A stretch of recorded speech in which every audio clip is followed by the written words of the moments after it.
7.1 La programación estructurada. El principio de la metodología que se estaba buscando se puede resumir en una sola palabra: humildad. Edgar W. Dijkstra lo explica muy bien en un trabajo cuyo título, Programación estructurada, dio nombre al nuevo movimiento. Afirma Dijkstra que la mente humana es incapaz de razonar en presencia de un número excesivo de detalles y que la claridad de un racionamiento es inversamente proporcional a la cantidad de elementos que intervienen en él.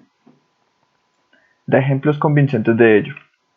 Continúa diciendo que el precio de no respetar las limitaciones de nuestra mente es el error. La explicación última de los fracasos de los grandes proyectos de desarrollo de software estaba, según muchos investigadores del momento, en la transgresión de esta limitación. Se abordaban programas arbitrariamente voluminosos, con lenguajes plagados de construcciones inseguras, y la única herramienta disponible para convencerse de la ausencia de errores era la ejecución controlada del programa en unos cuantos casos de prueba. El testing, o prueba de programas, consiste en seleccionar un conjunto de datos de prueba, más o menos afortunados, y deducir de su ejecución con éxito que el programa funciona.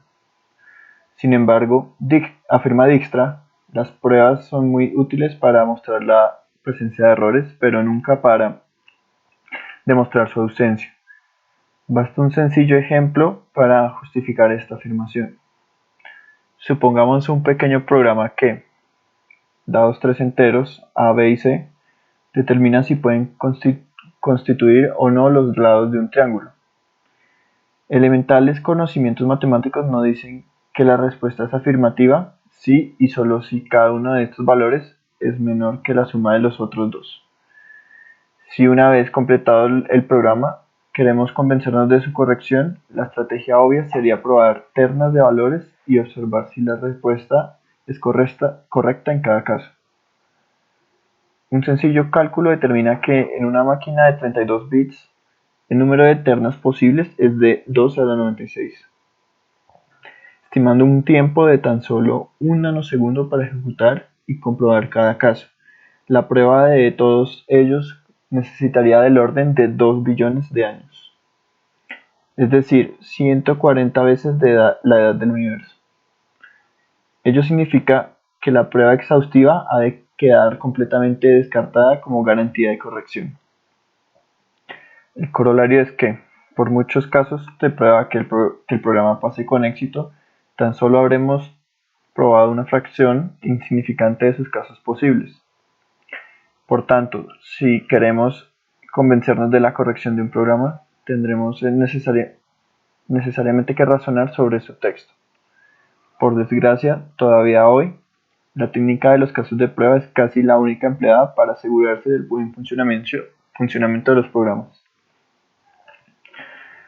El movimiento de la programación estructurada parte de la aceptación con humildad de estos hechos y aboga en consecuencia por lenguajes mucho más modestos que los existentes en ese momento, y por construcciones lo más simples posibles que faciliten la tarea de racionamiento. Una de las construcciones consideradas en ese sentido más peligrosas es la instrucción GoTo, que casi todos los lenguajes de la época incluían. Representa un salto incondicional a un punto arbitrario del programa y no es sino el reflejo de la instrucción equivalente en el lenguaje máquina. Mediante instrucciones GoTo es posible, por ejemplo, saltar fuera de un bucle o saltar a un punto arbitrario de un procedimiento. En general se puede crear lazos en el flujo de control que no estén anidados unos dentro de los otros. La programación estructurada aboga por construcciones necesariamente anidadas y con un único punto de entrada del control y un único punto de salida. Además, proscribe completamente el GoTo. Hoare dio en 1969 los axiomas lógicos de tres construcciones sintácticas que respecto a este principio y que son suficientes para expresar cualquier algoritmo. Dichos axiomas describían formalmente el efecto sobre el estado del cómputo de cada una de las construcciones, que eran: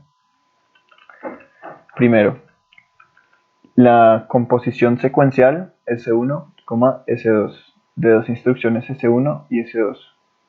Segundo, la composición condicional if, B, then, S1, else, S2, and if, de dos instrucciones S1 y S2, donde B representa una expresión booleana. Tercero, la composición iterativa while, B, do, S, and while, que representa la repetición de la instrucción S mientras se cumple la condición B. Estos axiomas basados en la lógica de predicados de primer orden que mencionamos en el capítulo 3 establecen las reglas fundamentales para la verificación matemática de los programas. Por primera vez se disponía de un conjunto de leyes que permitían razonar con todo el rigor deseado sobre la corrección de un programa escrito en un lenguaje de alto nivel. Más aún, este razonamiento era independiente de cualquier implementación del lenguaje y de cualquier computador en que se ejecutara el programa. Es decir, los programas poseían un significado por sí mismos, al margen de las máquinas que lo ejecutaban. Estas leyes han de ser consideradas de trascendental importancia. Al igual que la aritmética, la mecánica o el electromagnetismo, se apoyan en un conjunto reducido de axiomas. Por primera vez, la programación disponía de un fundamento similar. El propio Hoare estableció más adelante esta comparación. La verificación formal de programas se desarrolla notablemente durante la década de los 70, impulsada sobre todo por E.W. Dijkstra. Sus trabajos de esos años y su libro posterior son todavía hoy de obligada lectura. En ellos se propone, y se ejercita mediante numerosos ejemplos nada triviales, la técnica llamada de derivación formal, consistente en aplicar la verificación de un modo más cómodo y productivo que a posteriori, es decir, que con el programa ya construido, primero, el programador establece los predicados que han de satisfacerse en ciertos puntos del programa, en especial los llamados invariantes de los bucles, y luego deduce sistemáticamente un programa que los satisface. De este modo, los programas resultantes son correctos por construcción. Aplicada de este modo, la verificación formal de programas es más asequible. Aún así, parece haber consenso actualmente en que el razonamiento formal requiere un gran esfuerzo, si se trata de aplicar a programas más grandes. Solo se justifica este esfuerzo en aplicaciones realmente críticas desde el punto de vista económico, por ejemplo el programa de control de una sonda espacial, o de posibles daños a la vida humana, por ejemplo el control de vuelo de un avión comercial o el control de una central nuclear. Otra vía para disminuir el esfuerzo de racionamiento es utilizar paradigmas de programación de más alto nivel. De ellos hablaremos en el capítulo 10 y 11. El lenguaje utilizado por Dijkstra en sus ejemplos de derivación formal introduce el no determinismo en la programación secuencial, un concepto un tanto extraño en este contexto, ya que el programador medio espera que sus programas calculen el mismo resultado siempre que partan de los mismos datos de entrada. Sin embargo, Dijkstra muestra que el no determinismo puede mejorar la presentación de algunos algoritmos secuenciales. Adicionalmente, las construcciones no deterministas van a tener una profunda influencia en los lenguajes concurrentes de final de la década. Estos lenguajes los veremos en el capítulo 9. Complementario de las técnicas de verificación es el desarrollo de programas mediante refinamientos sucesivos. Esta técnica propone diseñar programas por niveles de abstracción decrecientes. En cada paso de refinamiento se diseña una acción no elemental y ello da lugar a un pequeño programa en el que aparecen acciones de más bajo nivel. A su vez, cada una de ellas se refina en otros textos más detallados y así procede hasta llegar a las acciones elementales del lenguaje de programación. La ventaja del método es que, En cada paso, el programador concentra su atención en un pequeño número de detalles. De este modo puede razonar con mayor fiabilidad que si hubiera de hacerlo sobre el texto completo.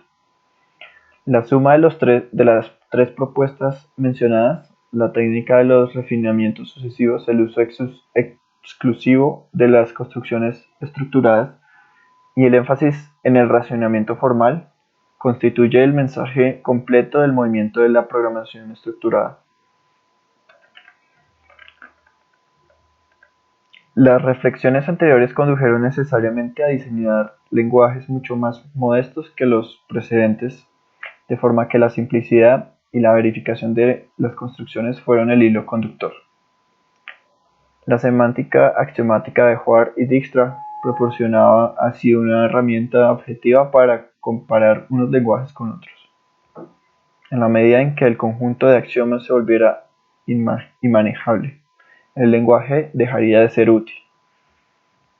La programación con GoTo era perjudicial no porque resultara subjetivamente más oscura, sino porque objetivamente hacía la tarea de verificación mucho más difícil, cuando no imposible. Por el conjunto de sus aportaciones, que también se extienden al campo concurrente, Dijkstra recibió el premio Turing en 1972. En el discurso de recepción del premio, aprovechó para arremeter contra los lenguajes de finales de los 60, muy especialmente contra PLI, del que llegó a decir que era como una enfermedad mortal. 7.2 Pascal. El lenguaje expresamente diseñado para reflejar y enseñar las ideas de la programación estructurada fue Pascal, llamado así en honor a Blaise Pascal, autor de una de las primeras calculadoras mecánicas. Veas en la sección 2.1. En aquel momento el creador de Pascal, Niklaus Birch, era profesor del Instituto Federal de Tecnología de Zúrich, y el único lenguaje práctico de que disponía para la enseñanza era Fortran.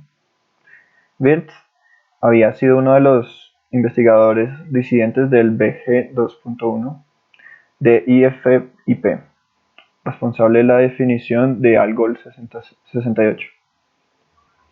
Pertenecía al grupo de los que abogaban por construcciones simples y suficientemente probadas. Su propuesta había quedado en minoría, y durante una estancia en Stanford en 1966 decidió implementarla como un IBM 360 con el nombre de ALGOL W.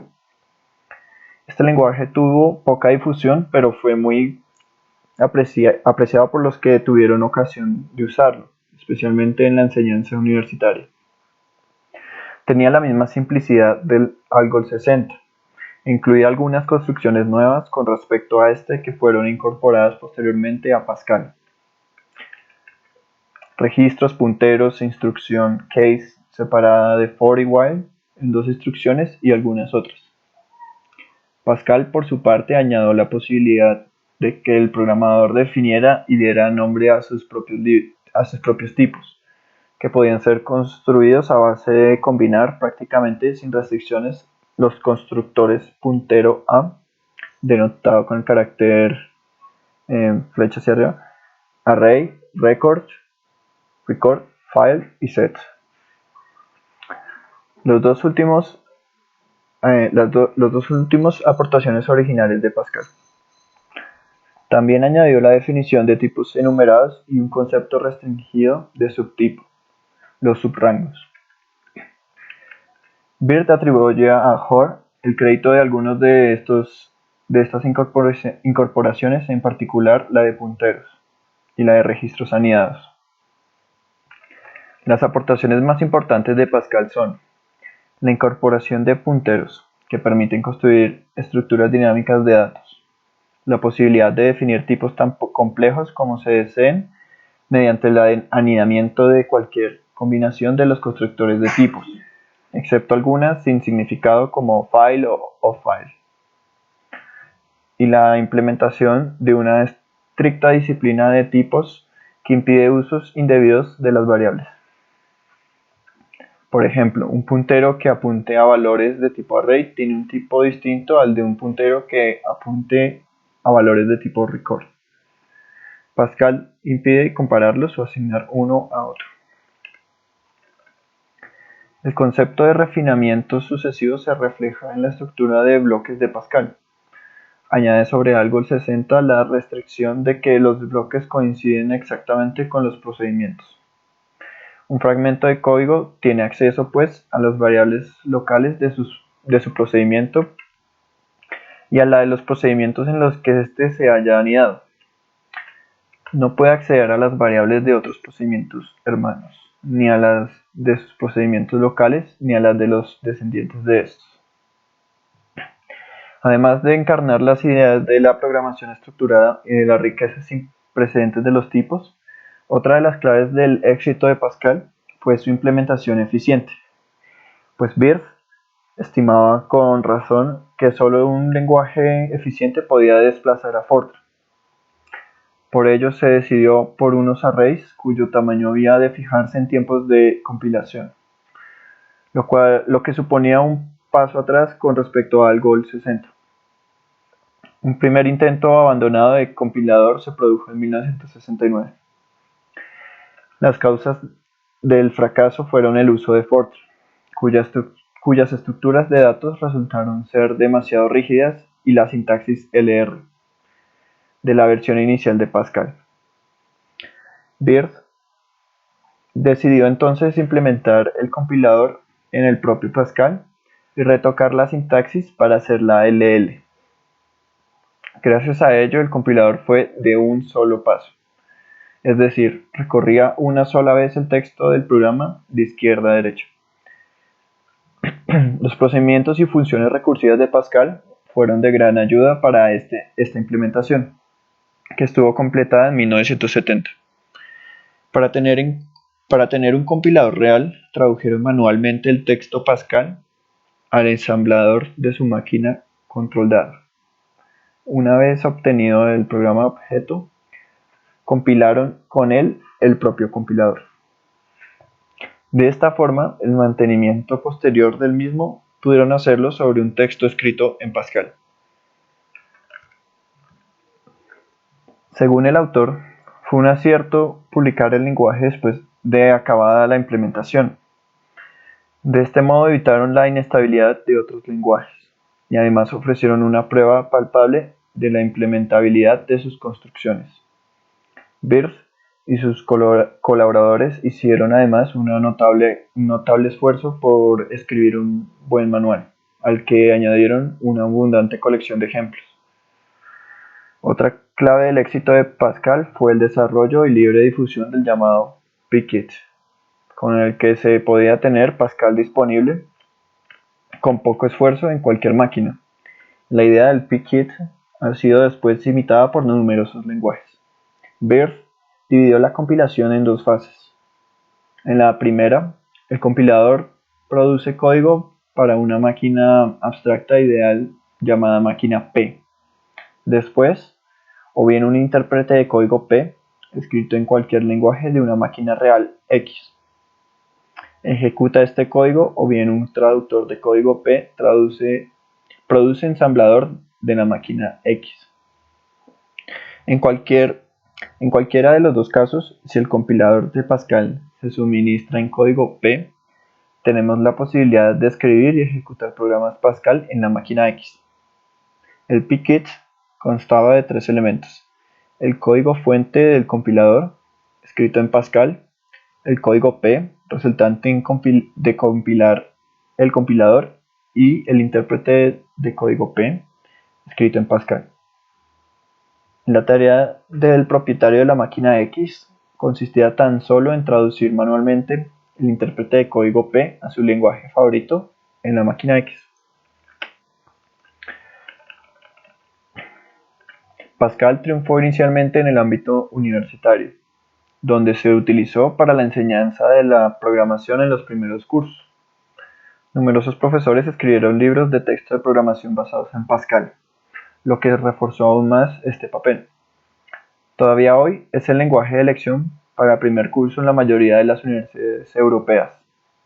Al cabo de los años, y gracias a unas buenas implementaciones para los computadores medianos y pequeños, también terminó por desplazar a Fortran en los ámbitos de la programación científica, excepto quizás en las aplicaciones de cálculo numérico. Así, Pascal fue el primer lenguaje que, sin gozar del soporte de una gran compañía o de una poderosa institución, obtuvo la adhesión de una gran parte de la comunidad informática. También fue el primer lenguaje que contó con una definición axiomática de la práctica totalidad de sus construcciones. El que se pudiera formalizar, junto con las explicaciones oportunas en 20 páginas, es un buen exponente de que el objetivo de simplicidad había sido cumplido. Por su continuada contribución al desarrollo de los lenguajes de programación, además de Algol W y Pascal, había diseñado previamente Euler y posteriormente diseñó Modula Wirth. Recibió el premio Turing en 1984. 7.3 C y Unix. De esta época es también otro lenguaje de muy amplia difusión hasta finales de los 90, C. El origen de C se sitúa a comienzos de los 70, en los laboratorios Bell de la empresa AT&T. Allí se había desarrollado el sistema operativo Unix para uno de los primeros llamados minicomputadores, el PDP-7 de DEC o Digital Equipment Corporation. El sistema Unix era una versión simplificada de otro sistema operativo de finales de los 60 llamado Multics, que resultó ser uno más de los proyectos fallidos de esa década. Habían colaborado en él los laboratorios Bell, el MIT y la empresa General Electric. Unix triunfó rápidamente, quizás debido a su mayor simplicidad. Su sistema de ficheros y directorios en forma de árbol, su acceso uniforme a los distintos periféricos y sus intérpretes de mandatos o terminales, ejecutándose concurrentemente para distintos usuarios, han sido imitados hasta la saciedad en otros sistemas posteriores. El sistema Linux, de acceso libre y muy utilizado en los computadores personales actuales, es una variante de Unix. El sistema propietario Mac OS X de los ordenadores Apple también lo es. Ken Thompson escribió el primer Unix en el lenguaje ensamblador del PDP-7. Pronto surgió la necesidad de transportarlo a otras máquinas y estaba claro que representaba un gran esfuerzo reescribirlo una y otra vez. El equipo decidió entonces diseñar un lenguaje de suficiente alto nivel para que una vez escrito Unix en este lenguaje, se pudiera transportar a cualquier máquina que dispusiera del compilador. Conviene resaltar que el objetivo principal del lenguaje era que el código generado fuera eficiente y que el programador pudiera controlar directamente el hardware de la máquina, tal como hacen los lenguajes ensambladores.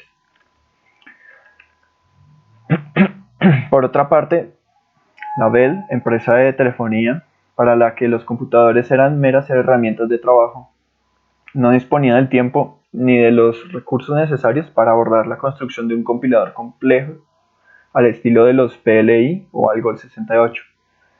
Al resultado, C se le ha llamado varias veces ensamblador de alto nivel por esta suma de características. El primer compilador de C lo completó Dennis Ritchie en 1973 para un PDP-11 de 24K de memoria, lo que da idea de la simplicidad del mismo. El diseño de C se inspiró en un lenguaje precursor llamado B, diseñado por Ken Thompson, quien a su vez se inspiró en BCPL, un lenguaje de los 60 diseñado por Martin Richards para el proyecto Multics. El lenguaje B no tenía tipos, C puede considerarse como B con algunos tipos. Sin embargo, este origen dejó su huella en el lenguaje. Por ejemplo, C no tiene tipos booleanos, sino que los valores enteros 0 y distinto de 0 hacen respectivamente las veces de falso y cierto. Los punteros, que representan direcciones de memoria, son tratados esencialmente como enteros, lo que permite acceder fácilmente a zonas de memoria cualesquiera sin ninguna protección por parte del compilador. Los programas tienen una estructura plana al estilo de Fortran, con solo dos niveles, el global y el local a una función. No se pueden anidar procedimientos, aunque se puede abrir bloques anidados dentro de una función. No se puede considerar un lenguaje con verdadera estructura de bloques, ya que las variables de todos los bloques se crean simultáneamente al entrar en la función. El compilador no comprueba si el número y tipo de los parámetros con los que se llama una función se corresponden con los declarados en la cabecera de la misma. En resumen, como lenguaje de programación de alto nivel, C representa un paso atrás con respecto a la línea inaugurada por Algol 60 y seguida por lenguajes mucho más estructurados y seguros como Algol 60, Pascal y Modula 2. En cambio, como ensamblador de alto nivel, fue un completo éxito, ya que permitió una gran portabilidad entre máquinas tanto del núcleo de Unix como de su inmensa librería de utilidades. El lenguaje empezó a difundirse a partir del manual escrito por Kernighan y Rich en 1978 y de la conversión de Unix en un producto comercial. Una de las características más utilizadas de C fue su preprocesador. Este consiste en un programa que se ejecuta como un paso previo a la compilación y que permite al programador la definición de macros y la compilación condicional de secciones del programa, en función de ciertos parámetros suministrados en el momento de la compilación. Otra característica a resaltar es su buena integración con el sistema operativo. Todas las facilidades disponibles desde el intérprete de mandatos lo estaban también desde cualquier programa C, utilizando llamadas o funciones de la librería.